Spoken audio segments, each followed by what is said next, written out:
Olá, eu sou o Tenente Coronel André. Este é o curso de aperfeiçoamento de oficiais, disciplina Metodologia Científica.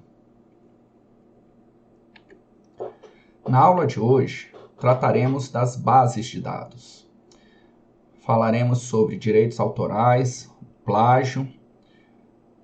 Trataremos também das citações, como fazer as citações, como produzir a lista de referências na monografia e apresentaremos alguns gerenciadores de referências e citações para facilitar o trabalho durante a produção da monografia.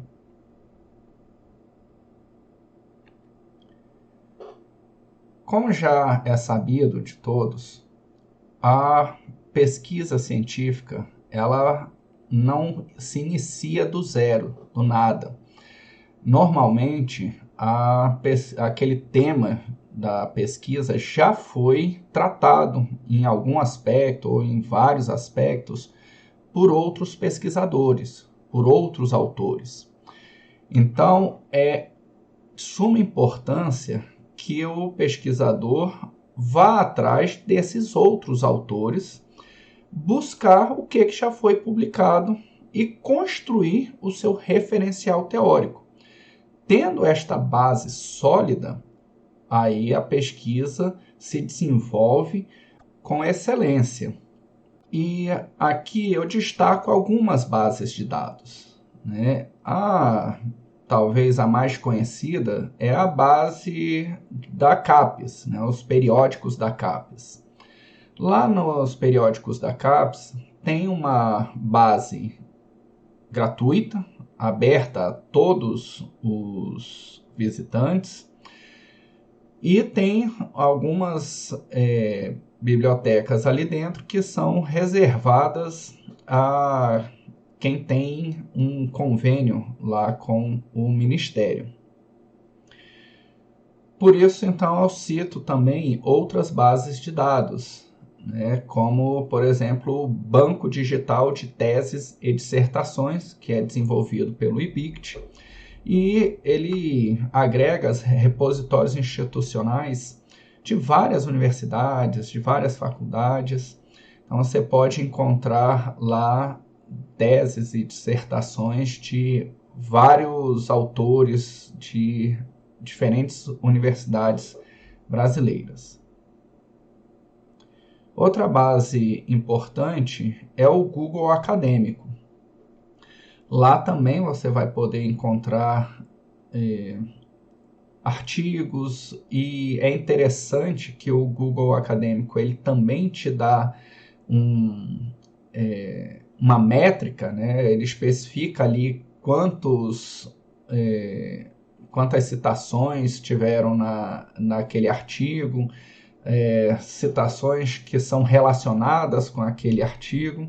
Então isso aí já vai te dando também uma ideia da qualidade do artigo, da publicação. Porque, saibam, nem toda publicação é de qualidade. Ela é totalmente embasada, cientificamente qualificada. Tá? Então a gente tem um leque aí de revistas, de sites que publicam artigos técnicos, científicos, mas que não necessariamente têm uma elevada qualidade, uma boa metodologia científica. Outra base que também aparece com bastante proeminência, principalmente nos últimos tempos, é a base da Microsoft. Eles também têm colocado lá métricas, buscam artigos de várias instituições relevantes, então vale a pena pesquisar nessa base também. A Cielo, né, que é uma base de revistas, principalmente aqui das Américas, né? Aí, dependendo dos públicos mais específicos, a gente tem as bases jurídicas, né? O Jus Brasil aí bastante conhecido, mas tem também essa LexML. E na área de saúde, a gente tem a Medline, né, da PubMed. Da parte de ciências exatas, ciências físicas, engenharias, você tem o Web of Science. O problema é que essa base ela é paga, né, mas ela é muito boa, te dá muitas métricas. Você tem vários filtros, a pesquisa bem apurada, né? E também tem os repositórios de artigos que estão em fase de ser publicado, tá? Então isso acontece muito quando o pesquisador está trabalhando um tema que é muito recente, muito novo, tá? Então ele vai, né, ainda não deu tempo de as revistas publicarem, que esse processo de publicação numa revista demora meses, até ano. Então, se você está trabalhando um tema muito recente, né, está ali na fronteira do conhecimento científico, às vezes você vai encontrar artigos de outras pessoas que estão trabalhando também nesses archive e media archive, que são chamados pré-prints. Agora, nesse tempo de pandemia, tem sido muito comum a gente ver os estudos ainda provisórios, né? Não publicados, não aceitos na revista final. Então, digamos, tem uma revista bem conhecida, o autor submeteu para essa revista. Como lá tem um processo de avaliação que leva algum tempo, ele já coloca nesses repositórios, por exemplo, se for na área de saúde, no Media Archive, e já vai recebendo feedbacks ali para melhorar o seu estudo, e a partir dali a comunidade científica também já vai se atualizando, vai criticando o método ou já vai citando, enfim. Então, tem muita fonte, tá certo? Tem que base de dados para buscar. Aqui eu estou dando apenas o exemplo, a cara, né, de como que é a base da CAPES, né, e a cara da Cielo, né. A Cielo parece muito também o site do Google, né. É só uma barra, você digita ali o termo que quer publicar. Interessante ressaltar que os periódicos da CAPES, eles integraram, né, as bases do Google Acadêmico e do PubMed, tá? Então, indo só pelo periódicos da CAPES, você também consegue buscar nessas outras bases. Aqui, a cara de outra base, né, da Microsoft, e só para exemplificar, eu digitei ali combate a incêndio, e aí a gente vê alguns exemplos aqui do que ele apontou. No caso aqui, ele deu como uma primeira opção para combate a incêndio esse artigo aqui do Cristiano Correia, do Jefferson Rego, Tiago Ansel, né? Mortes em incêndios em edificações. Depois vem potencialidade de uso não potável de água.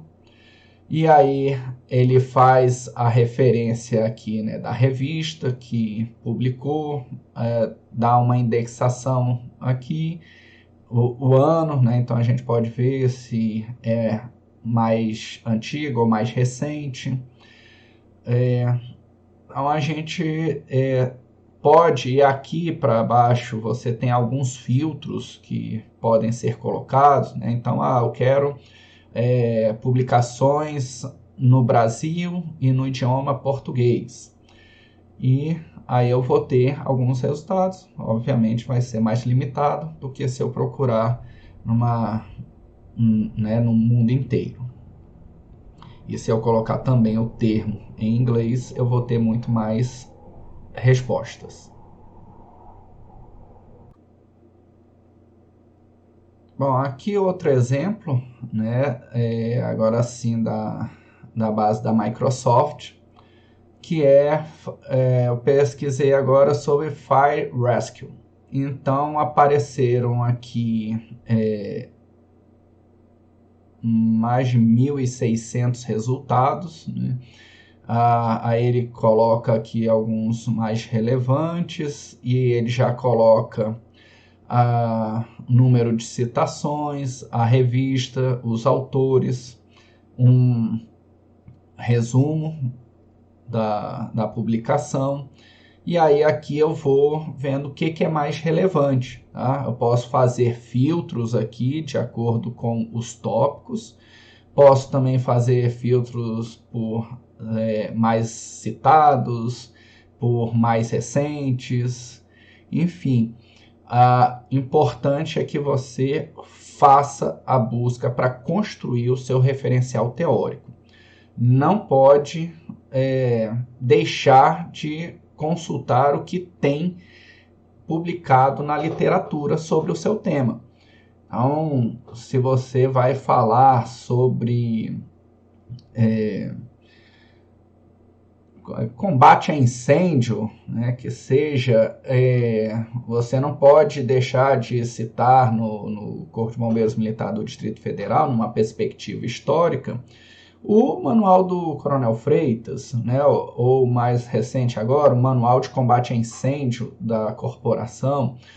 Então, seriam erros graves, tá? Você deixar de citar os autores clássicos, e o outro erro também é ficar só nesses autores clássicos. Por isso eu estou mostrando essas bases de dados, porque aí são os artigos. Os artigos é o que tem de mais recente sobre aquelas temáticas. São coisas que foram publicadas com uma novidade, com um grau de ineditismo, que o livro normalmente não tem. O livro ele vai consolidar aqueles conhecimentos que estavam dispersos e vai deixar de uma forma acessível, mais ampla para todos. Então, normalmente demora um pouco mais de tempo para que a publicação do livro aconteça.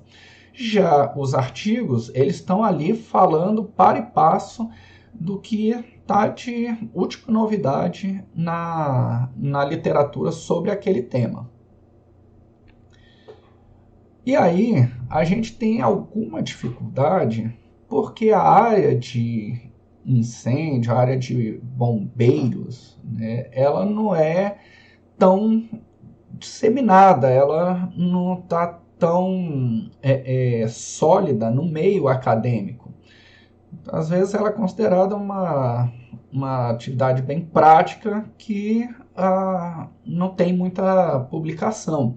E aí, às vezes, você pode ter alguma dificuldade em encontrar materiais específicos nas áreas de bombeiros. E aí eu trago aqui algumas revistas específicas de bombeiro, né, que são a Fire and Materials, que a gente vê aqui pelo fator de impacto dela, que é 1.9. É uma revista boa, né? Isso quer dizer que cada artigo publicado nela é citado quase 2 vezes. E enquanto que a Fire Safety Journal é uma revista mais conceituada. Olha aqui o fator de impacto dela, já é acima de 2. Tá? E isso aí a gente vai vendo também a qualidade. Porque o que acontece com o pesquisador? Ele vai procurar, digamos que ele tenha uma novidade, né? Ele desenvolveu uma técnica diferente lá, nova, e aí ele acha que aquilo é bastante revolucionário. Então ele vai querer colocar aquilo numa revista de alto impacto, que mais pessoas leem, que pessoas de mais conceito leem, porque elas são difusoras desses conhecimentos. E aí a revista acaba sendo, né, um pouco mais difícil de publicar, mas tem este impacto maior e qualidade também maior. Tá? Então, é nesse sentido que algumas métricas dão esse dimensionamento de qual revista é um pouco melhor do que a outra. Tá? E não quer dizer que isso aí seja uma regra absoluta geral. Toda métrica tem as suas falhas. No Brasil, a gente tem algumas revistas. A mais famosa é a revista Flama, que é lá do Corpo de Bombeiros de Pernambuco. E a métrica usada aqui no Brasil é o Qualis, é o Qualis da CAPES, que as revistas melhores vão ter um Qualis A1, e aí vai descendo A1, A2, depois passa para B, C e por aí vai. Então, quanto mais próximo do A1, a revista é melhor. Quer dizer que ela tem uma qualidade maior, ela atinge um público mais qualificado e maior. Mais uma vez, são métricas, tá? E métricas que não são perfeitas.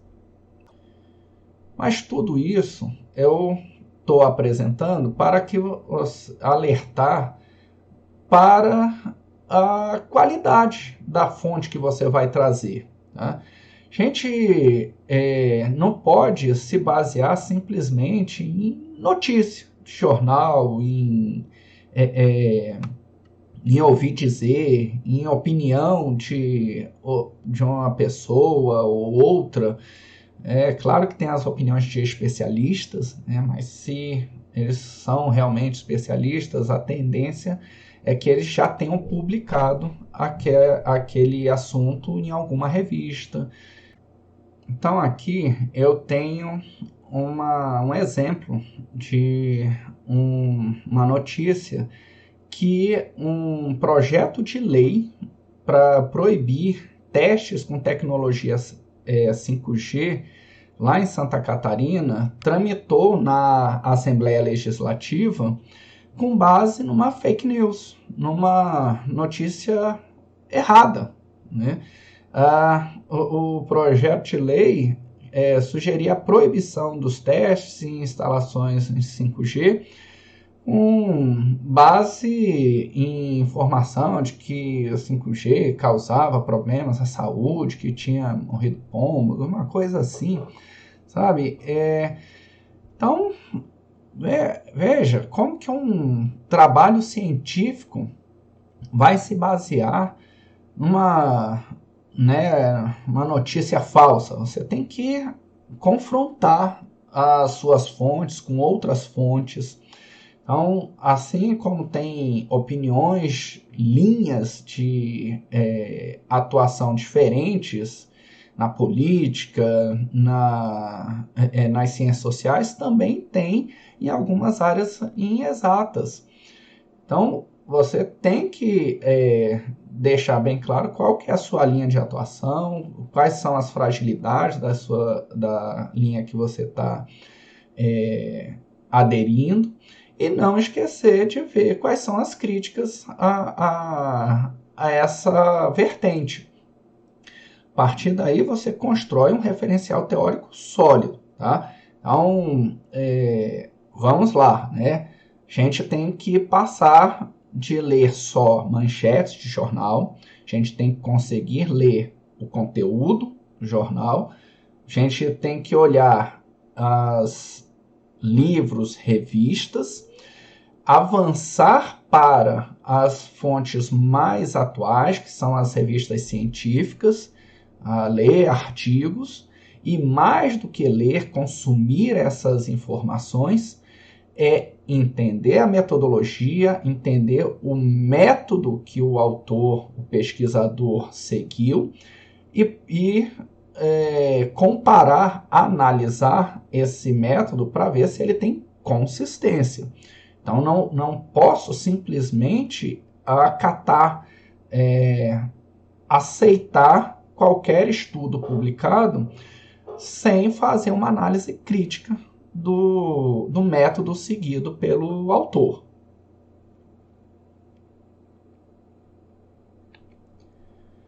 Agora eu passo para um outro ponto, que é a questão do plágio.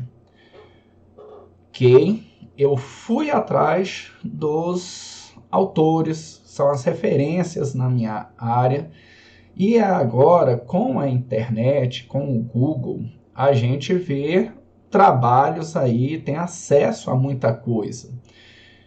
E o que não pode é simplesmente fazer o Ctrl+C, Ctrl+V, copiar e colar aquilo, porque o plágio é ilegal, além de ser imoral. Tá? Então, vamos para um conceito. O que é plágio? É qualquer ato ou tentativa ilegal e imoral de usar o trabalho intelectual, as ideias, representações conceituais ou materiais de outra pessoa como se fosse produção própria.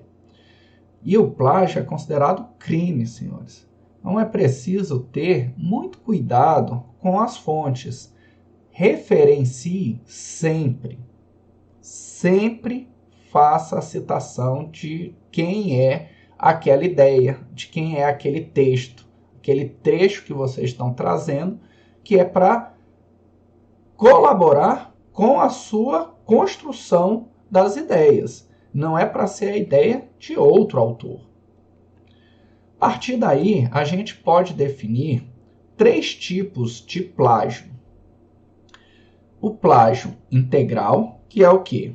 É o tradicional Ctrl+C, Ctrl+V. Eu pego um trabalho na internet, né, trabalhosprontos.com, Zé Moleza, copio, colo, né, escreva aqui seu nome, pronto, entrego.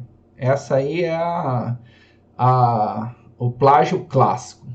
Mas tem também o plágio parcial, que é o plágio que acontece quando você pega parágrafos, trechos, né, frases soltas de um ou vários autores, saio misturando tudo ali, não coloco referência de onde é que veio, vira aquele Frankenstein, sem citação, parecendo que são as minhas ideias.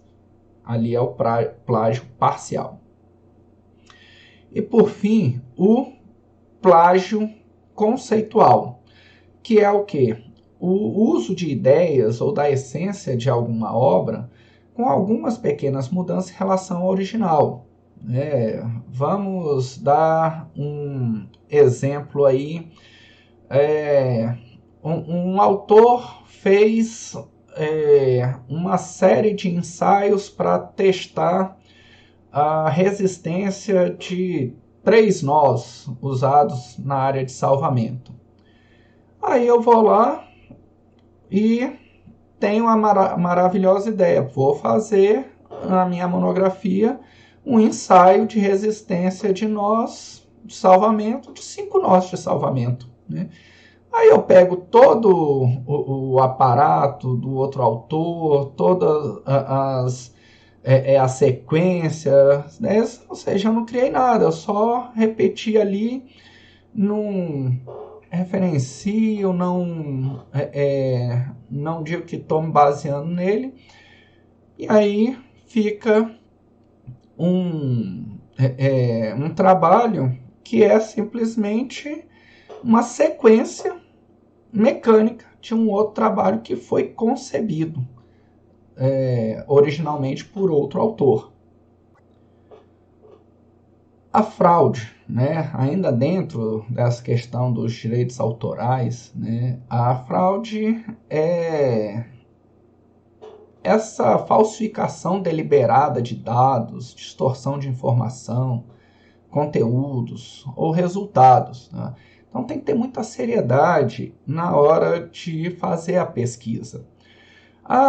Eu vou aplicar um questionário, aí quando vierem as respostas, se não for bem aquilo que eu queria, eu mudo aqui, respondeu numa escala de 1 a 5, 2, eu mudo para 4 e aí fica do jeito que eu queria. Não, não pode de forma alguma. Tá? Os resultados, eles têm que ser interpretados da forma que eles chegam para você.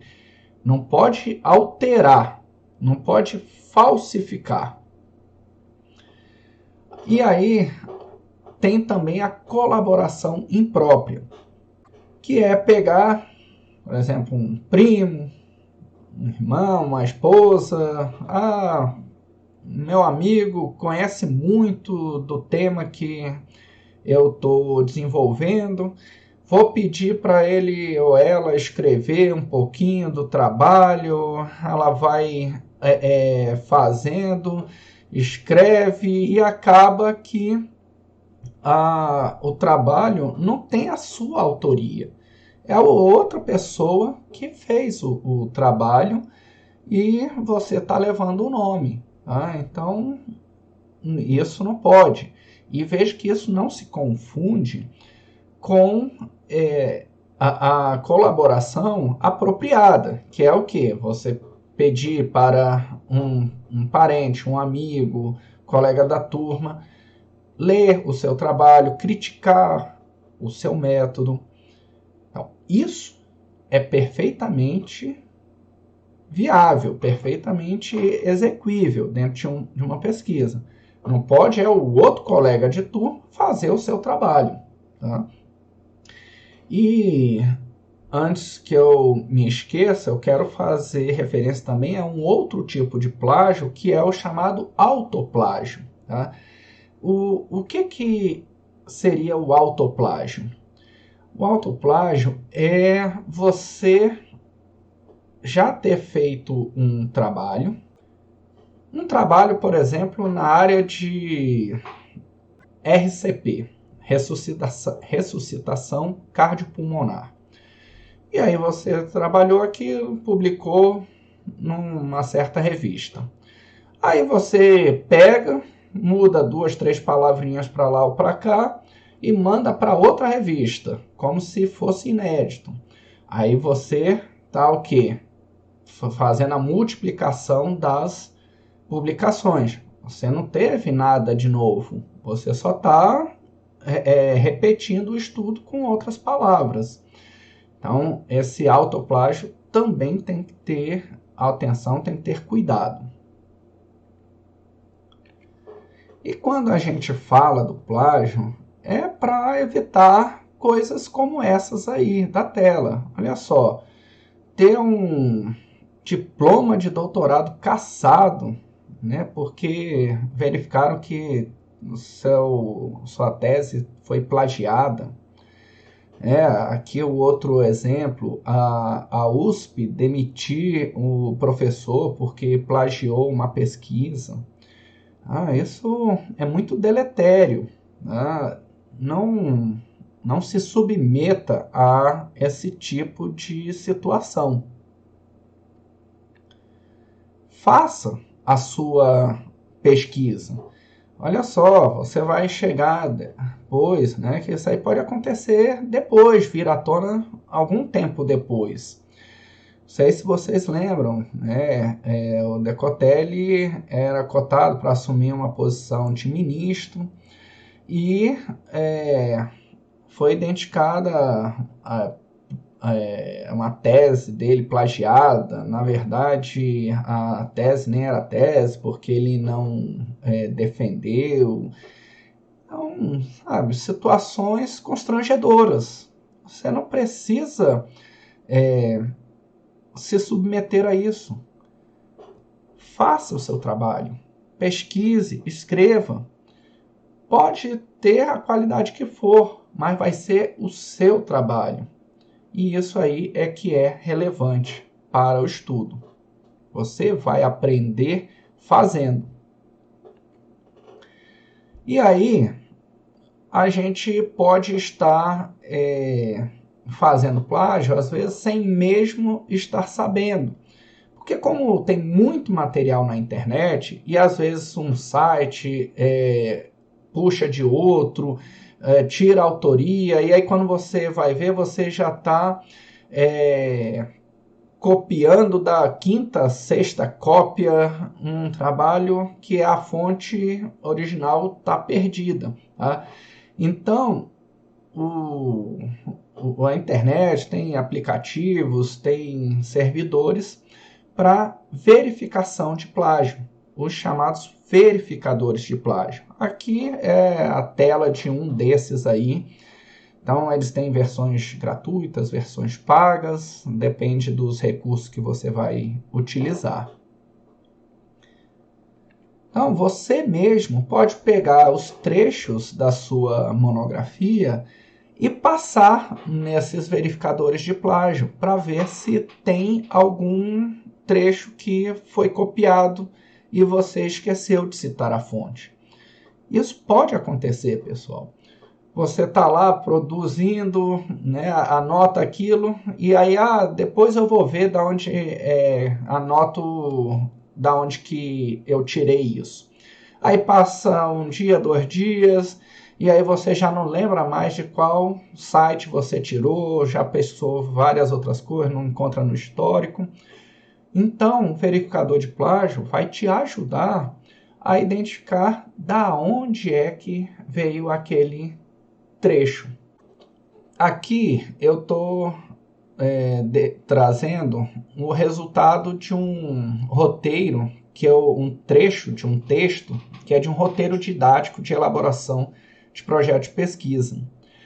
Esse texto está em material complementar para ajudar na produção do projeto de pesquisa de vocês. E ele está na internet, em vários sites aqui. Agora, qual que é? Da onde que eu tirei? Então eu jogo lá no verificador de plágio e eu posso ver. Eu tirei foi daqui. Mas ele, na verdade, era oriundo, original desse outro autor aqui, desse outro site, enfim.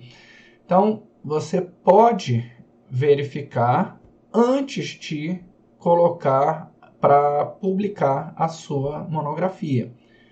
Essa é uma atividade muito importante a ser feita antes de entregar a versão final, a versão para avaliação da banca. Outro ponto que eu quero tocar nessa aula é com relação às citações. Então, se eu pego um trecho de outro autor, eu vou fazer a citação desse autor. E aí, como que eu posso fazer a citação? De forma direta ou indireta? A citação direta é quando eu faço a transcrição integral daquela parte do texto. E a indireta é quando eu faço a paráfrase. Eu reformulo a ideia do autor com as minhas próprias palavras, mas mantendo, claro, a ideia do autor original. Vamos aqui ver alguns exemplos. Aqui aqui a citação direta. O processo de aprendizagem do conhecimento nunca está acabado. Então, eu coloco entre aspas e, na sequência, eu cito os autores. No caso aqui, são vários autores. Então, eu uso a expressão et al., que quer dizer Delors e colaboradores. Coloco o ano e a página exata da onde eu tirei essa citação.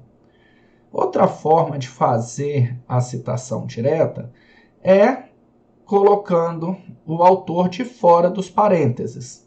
Então, para Delors e colaboradores, aí eu coloco o ano e a página e vem a citação direta aqui da mesma forma que anteriormente. Se eu não quiser usar o texto exato do autor, eu posso parafrasear. E aí eu mantenho a ideia. A aprendizagem é um processo em construção permanente. Então eu usei as minhas próprias palavras, mas a ideia é desses autores aqui. Então eu faço referência a eles. E como essa ideia pode não estar contida numa página específica, eu não sou obrigado a colocar a página. Posso colocar a página, mas não sou obrigado na citação indireta.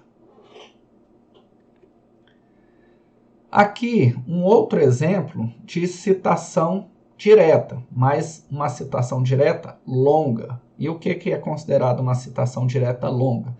Com mais de 3 linhas. E aí eu faço uma formatação específica, com um recuo maior, no caso de 4 centímetros, e a letra menor, Arial 10.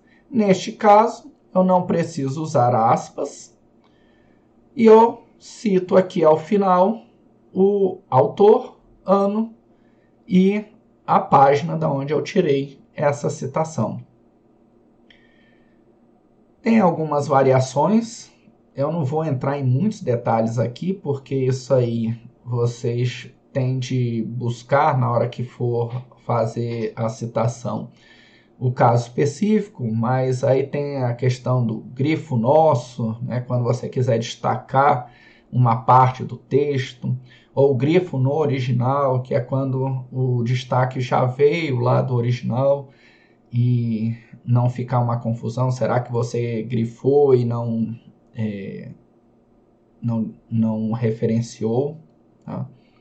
Outra questão que pode acontecer é a citação de citação. Isso aí acontece quando eu estou lendo um livro, por exemplo, e nesse livro ele faz referência a um outro autor. E esse texto desse outro autor é que me interessa. Mas só que eu não consegui acessar o livro original do autor. Então eu faço o uso do termo APUD. Aqui o exemplo, né? O desempenho organizacional é resultado de selecionar pessoas capazes, com base nos indicadores avaliados, aí de acordo com quem? Com esses 3 autores aí, Devana, von Brunn e Tait. Esses autores escreveram isso em 1984, mas eu não consegui ler o original, o livro de 1984. Mas eu tenho o livro ou o artigo de demo, que é 2012. E lá eu li isso. Então eu faço essa citação de citação. Isso aí deve ser usado com parcimônia, porque o ideal é você sempre consultar os originais. A citação com 2 ou 3 autores, ela é separada, cada autor, por ponto e vírgula. O ano é separado com vírgula.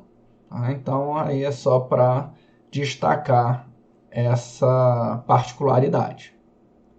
Outra questão que pode aparecer é quando eu tenho um trecho longo, mas eu preciso cortar uns pedaços para expressar a minha ideia no texto.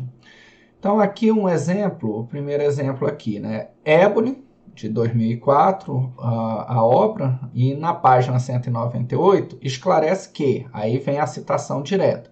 De modo geral, os mais tradicionais torcem o nariz para o emprego indevido do termo. E aí, lá no original, a autora ia escrevendo outros trechos, né, outras partes, mas aí me interessava só a conclusão da ideia dela, que a universidade corporativa é uma metáfora e foi cunhada nos Estados Unidos.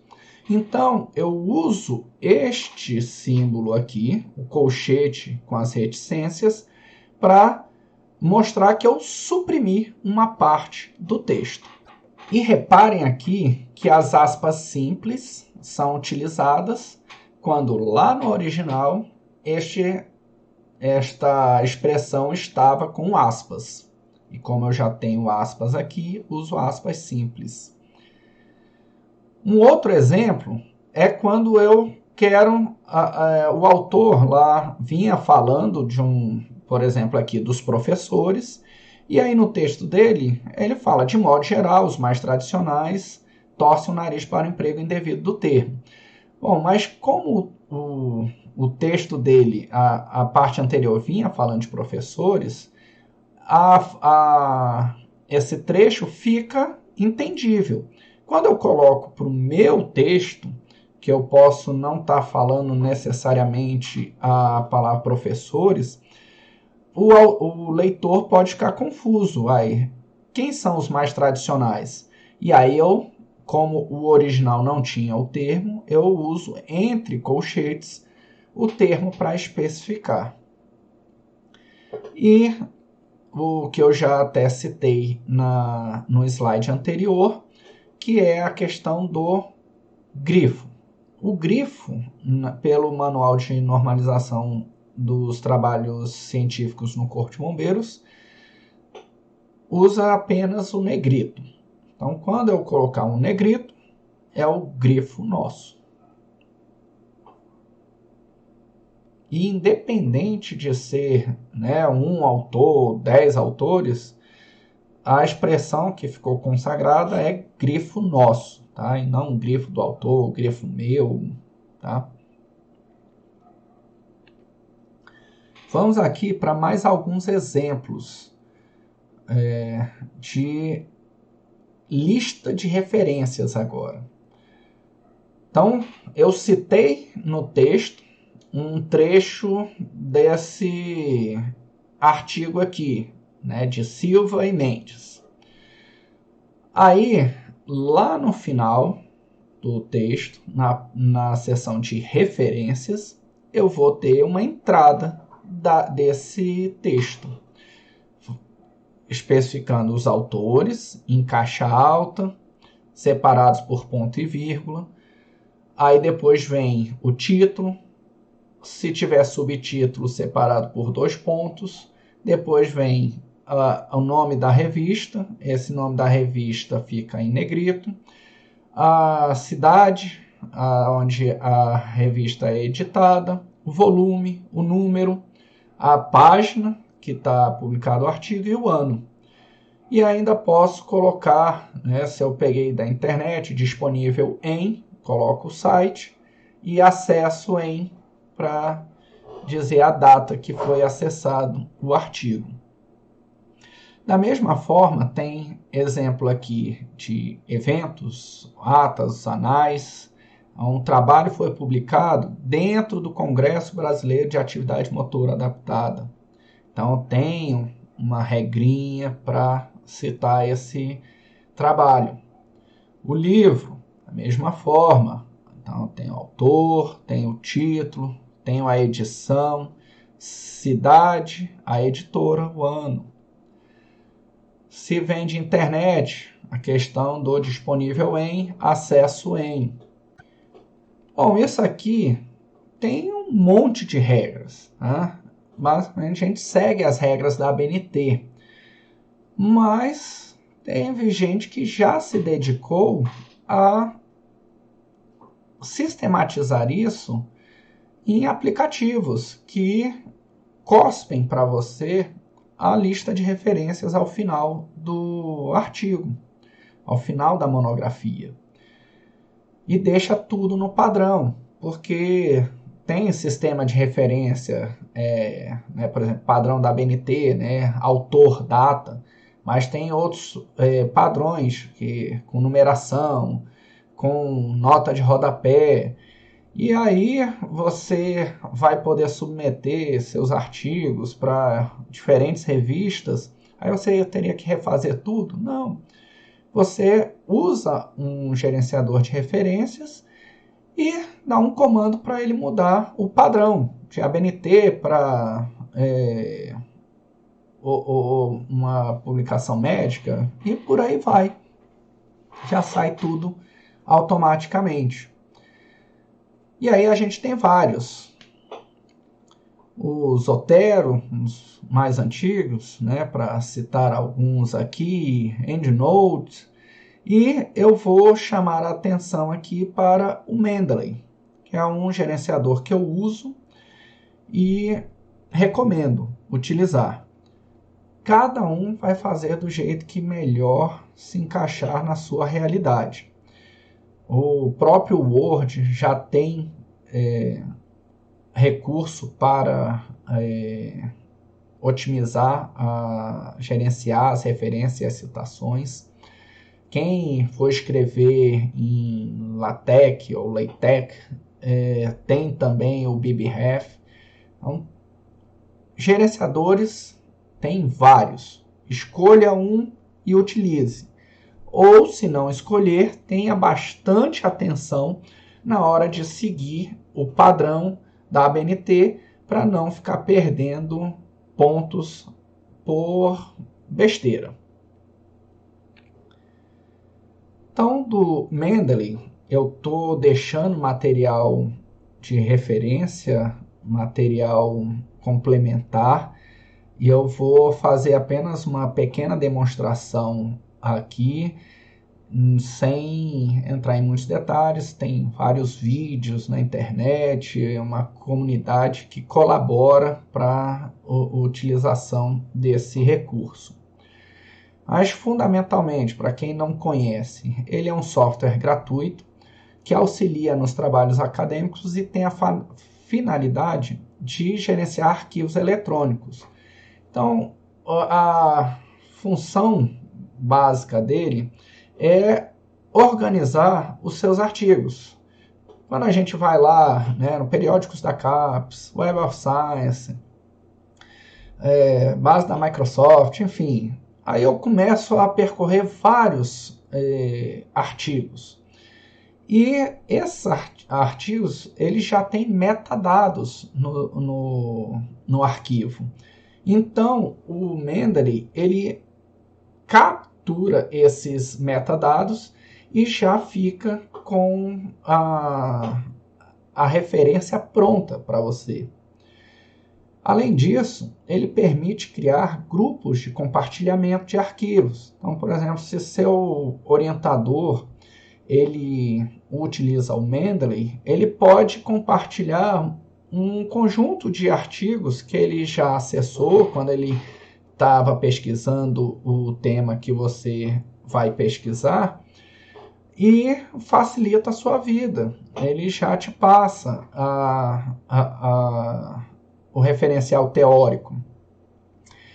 Isso aí também é interessante para encontrar pesquisadores da mesma área. Aí você acha o autor que trabalha também com resgate veicular. Aí você vai atrás de outras publicações daquele mesmo autor, vê o que está sendo mais publicado, né? Que ele também funciona meio como uma rede social, né? Então ele coloca ali sugestões de leituras a partir das suas leituras, né, das suas áreas de interesse.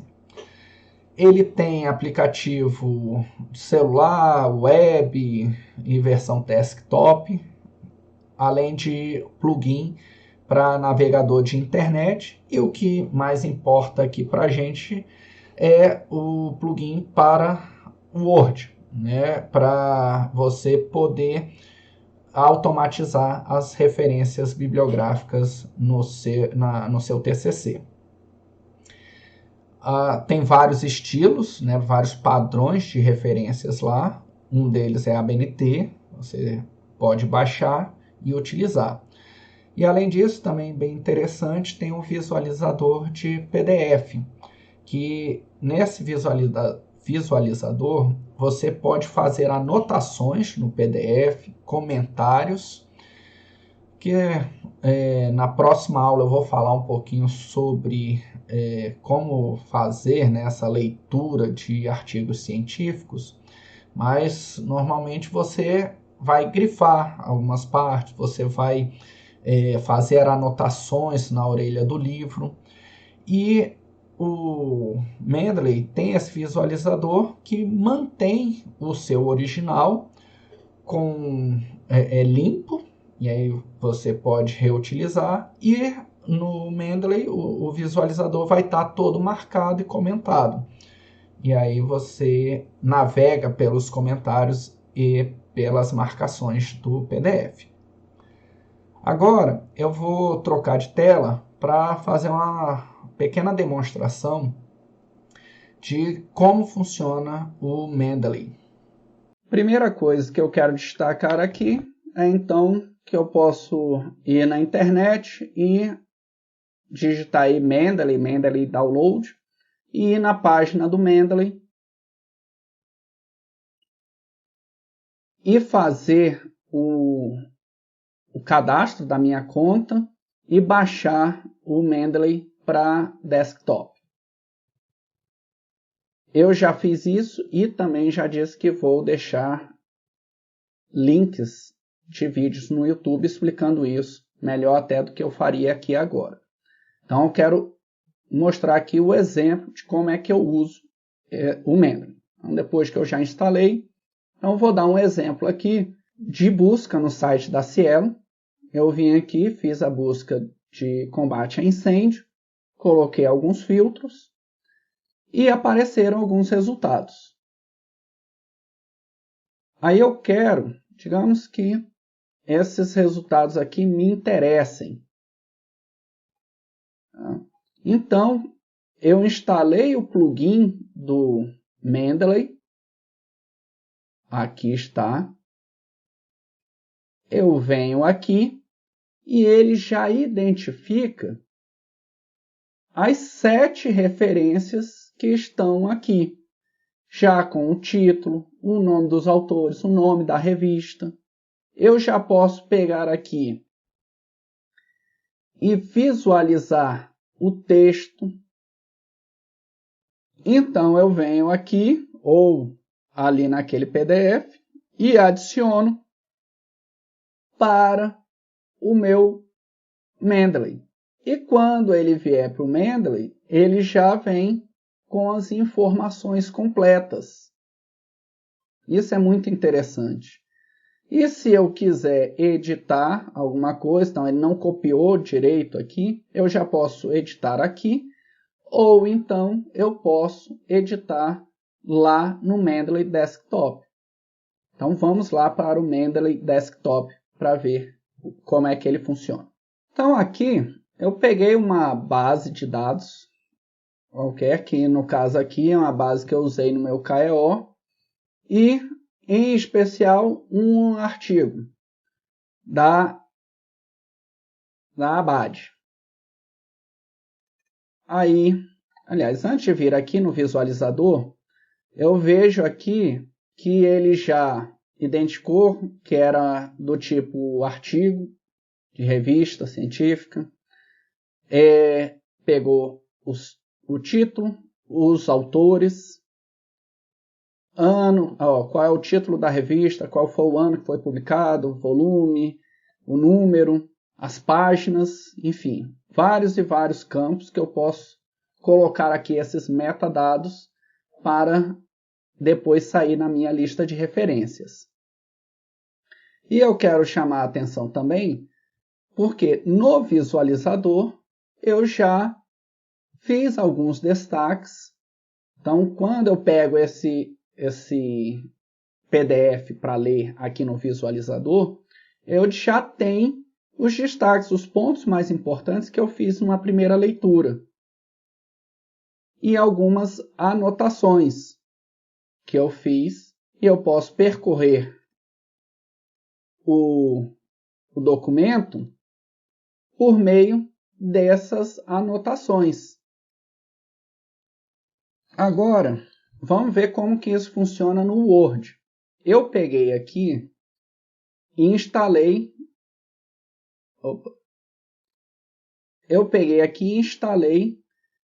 A extensão para o Word, do Mendeley para o Word. Então, na minha guia de referências, vai ter agora uma área com o Mendeley. O próprio Word já tem também um campo desses, que vocês também podem utilizar. É uma outra forma. Então, eu vou produzir aqui o meu texto. E esse texto aqui é de algum autor. Então, eu venho aqui, inserir a citação e eu vou pegar lá, no caso, eu posso buscar isso pelo nome do autor, pelo título da publicação. Aí eu vejo que é este aqui. Então eu vou lá e coloco. Pronto, ele já fica aqui no padrão da ABNT. São 3 autores. O primeiro autor, o Borges Andrade. Segundo autor, Abade. Terceiro autor, Mourão. E o ano. Ah, mas essa citação aqui, ela era uma citação literal. Uma citação direta. Eu tenho que colocar a página. Então, eu posso clicar na referência, vir aqui na guia e editar essa referência. Ah, então era na página 35. Ok. Já fica com a página 35 ali na citação direta. E assim eu vou fazendo com todas as outras citações.